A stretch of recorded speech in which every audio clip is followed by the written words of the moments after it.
Des hamburgers de bœuf.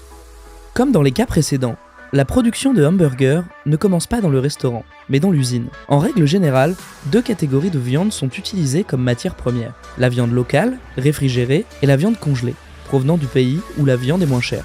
La première étape consiste en une inspection minutieuse. Chaque lot est soumis à un contrôle de qualité et passe par un détecteur de métaux. En outre, les cartilages et les tendons qui ont accidentellement pénétré dans le lot lors du désossage sont retirés de la viande. La viande congelée est refroidie et mélangée, puis traitée à l'aide d'un hachoir à viande. Cette machine à hacher est conçue de telle sorte qu'elle élimine simultanément les morceaux d'os qui auraient pu accidentellement pénétrer dans la viande hachée. La matière première obtenue est ensuite envoyée vers la machine à mouler, qui presse les burgers sous le tapis roulant. Le plus intéressant est que rien d'autre n'est ajouté à la viande, même pas les assaisonnements.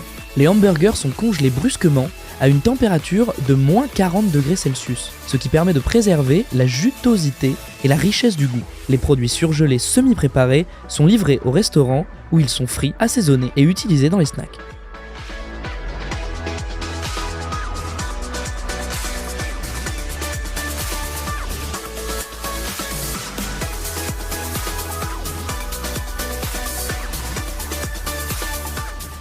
Nuggets.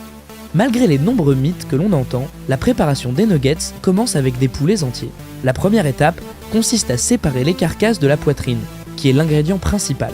Après la séparation, la viande nettoyée est envoyée dans le broyeur à viande, où elle est hachée et mélangée à des assaisonnements. Le plus intéressant est qu'à ce même stade, un peu de peau est ajouté au mélange, ce qui donne plus de saveur aux nuggets. Grâce à la texture molle et malléable de la viande obtenue, une machine spéciale peut mouler les nuggets en 4 formes différentes. Les nuggets se déplacent sur un tapis roulant jusqu'à une station spéciale où elles sont panées avec 2 couches de farine. Le premier est fin et le second est beaucoup plus épais. Ici, à l'usine, on l'appelle la farine de tempura. Ensuite, les nuggets presque prêts sont frits, mais seulement jusqu'à la formation de la croûte panée, laissant la viande encore crue. En effet, le dernier processus de production dans l'usine est la congélation. La cuisson finale des nuggets est effectuée dans les chaînes de restaurants.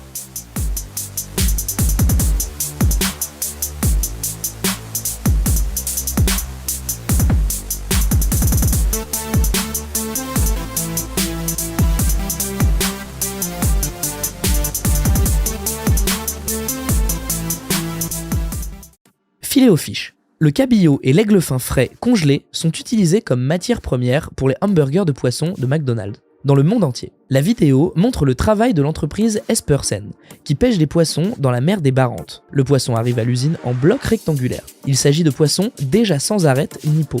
Chaque bloc est découpé en 150 portions. Chacun d'entre eux, se déplaçant sur le tapis roulant, est d'abord recouvert d'une couche de pâte à frire, puis pané. C'est là qu'a lieu une nouvelle étape de congélation, après laquelle les hamburgers sont prêts à être transportés et frits dans les restaurants. Chaque cycle de travail décrit dure exactement 8 minutes.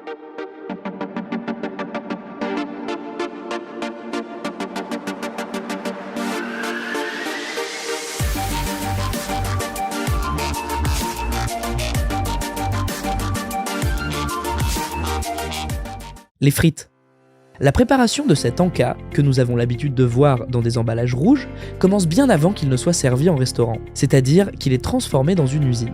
Les tubercules de pommes de terre sont amenés ici, déjà séparés par taille. Le premier processus de production est le lavage. Ensuite, les pommes de terre sont épluchées. Les petits lots de tubercules entrent dans un tambour spécial aux parois nervurées et pointues. En tournant dans le tambour, les pommes de terre sont épluchées uniformément. Couper chaque pomme de terre prend littéralement quelques secondes, grâce à ces lames à travers lesquelles les tubercules sont poussés. À l'étape suivante, les pommes de terre sont tamisées de manière à éliminer les tranches courtes et irrégulières du lot. Les lots sont ensuite traités avec du dextrose, un édulcorant naturel qui donne la couleur dorée caractéristique lors de la friture. Les tranches sont également traitées avec du pyrophosphate de sodium, dont la fonction est de maintenir la couleur vive de la pomme de terre pendant la phase de transport. Elles sont ensuite frites jusqu'à ce qu'elles ne soient pas entièrement cuites, puis congelées et emballées. Ce sont des paquets qui sont envoyés au restaurant. La durée de conservation de ces pommes de terre congelées est de 12 mois, mais en raison de la forte demande, elles sont consommées beaucoup plus tôt.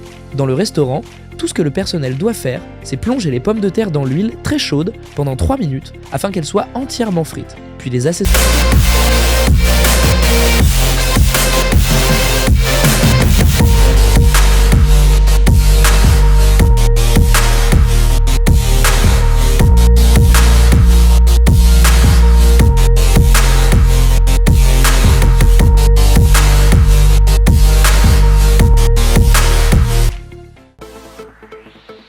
pain à hamburger.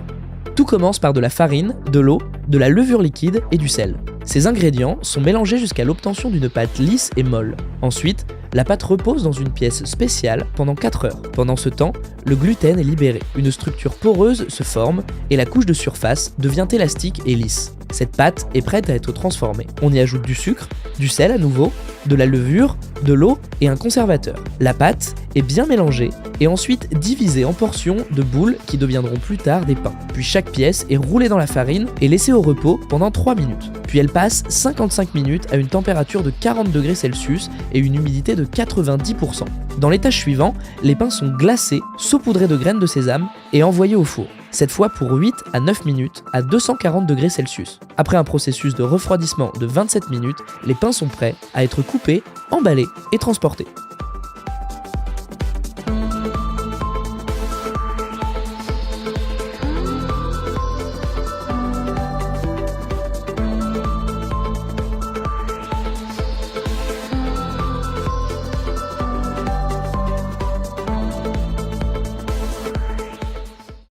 Ketchup. La société Heinz est le principal fournisseur de ketchup de McDonald's depuis 40 ans et c'est le processus de production de son usine que nous allons montrer ci-dessous. L'entreprise plante, cultive et collecte les tomates de manière indépendante. Les fruits mûrs sont écrasés et bouillis afin que l'excès d'humidité s'évapore. C'est ainsi que l'on obtient le concentré de tomate à partir duquel le ketchup est préparé. Ces paramètres, tels que la couleur, le goût et la composition, sont soigneusement contrôlés. Ensuite, les extraits dérivés d'herbes, de poivrons et de légumes sont ajoutés à la pâte de tomate. Les autres ingrédients essentiels sont le sel, le sucre, le vinaigre et l'eau. Tous les produits énumérés sont soigneusement mélangés ensemble. Ensuite, la pâte est pasteurisée et passée dans un homogénéisateur, un appareil qui broie en plus les ingrédients pour les rendre homogènes et denses. Ensuite, le ketchup fini est conditionné en bocaux ou en bouteilles.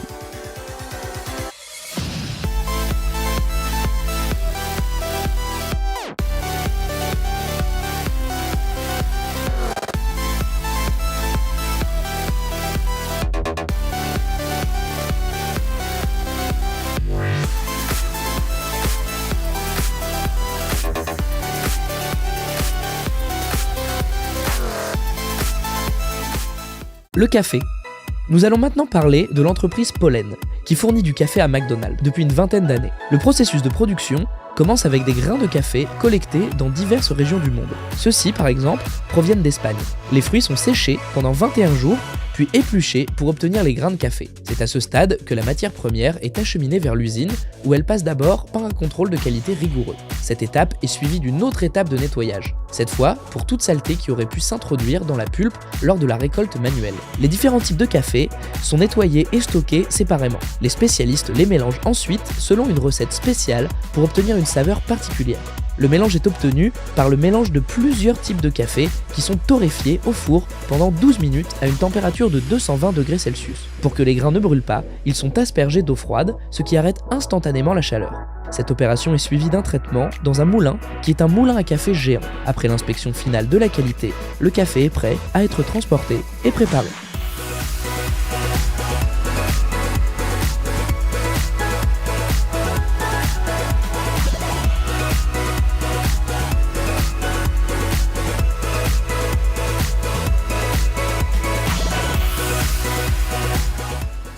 Coca-Cola.